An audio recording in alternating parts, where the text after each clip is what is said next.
اگر گنجائش ہے تو مولانا ابوالکلام آزاد کا میں وہ بات سناؤں گا، شاید اپنا انٹرویو بڑا ہو رہا ہے. مولانا ابوالکلام آزاد ایجوکیشن منسٹر، ان کی انگریزی زبان بھی اچھی تھی. جی جی. اور جب پارٹیشن ہو رہا تھا اور ساری چیزیں ادھر ادھر وائسرائے کے ساتھ میٹنگیں ہوتی تھی، اس میٹنگ میں یہ اردو بولتے تھے اور ایک ٹرانسلیٹر ہوتا تھا، وہ انگریزی میں وائسرائے کو سناتا تھا. اور اس طرح سے کئی سیٹنگز ہو رہے تھے. ایک دفعہ وہ جو ٹرانسلیٹر ہے اس نے مولانا آزاد نے جو بات کہی تھی تو ٹوسٹ ہو گیا اور الگ جملہ بول دیے. تو مولانا ابوالکلام آزاد نے فوراً ٹوکا، میرا بولنا ایسا نہیں تھا، میں تو یہ بولنا چاہ رہا تھا. اچھا جی. انہوں نے انگریزی میں بولا. جی جی. تو وائسرائے پریشان ہو گیا. انہوں نے کہا کہ صاحب، مولانا صاحب آپ کو تو انگریزی آتی ہے، اب بولتے کیوں نہیں؟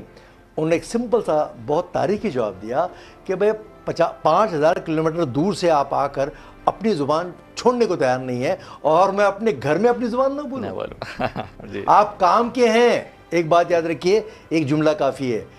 اگر آپ کام کے ہیں، باصلاحیت ہیں اور گونگے ہیں، دنیا مجبور ہو جائے گی آپ کی گونگی بھاشا سمجھنے کے لیے.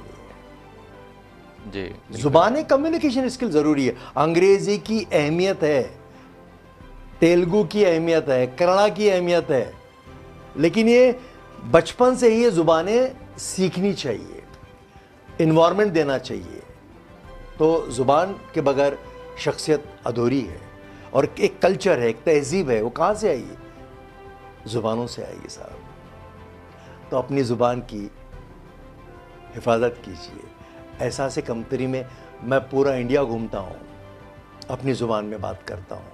سعودی عربیہ، بحرین، دبئی، سعودی میں انٹرنیشنل اسکول میں نے ورکشاپ کیے ہیں. انڈین ہیں، آپ فلمیں سمجھتے ہیں، سیریل سمجھتے ہیں، موٹیویشنل، اپنے آپ کو موٹیویٹ کرنے کے لیے ماتر بھاشا جس کے کنڑا ہے وہ کنڑا سیکھے، اپنی زبان کی رسپیکٹ کریں.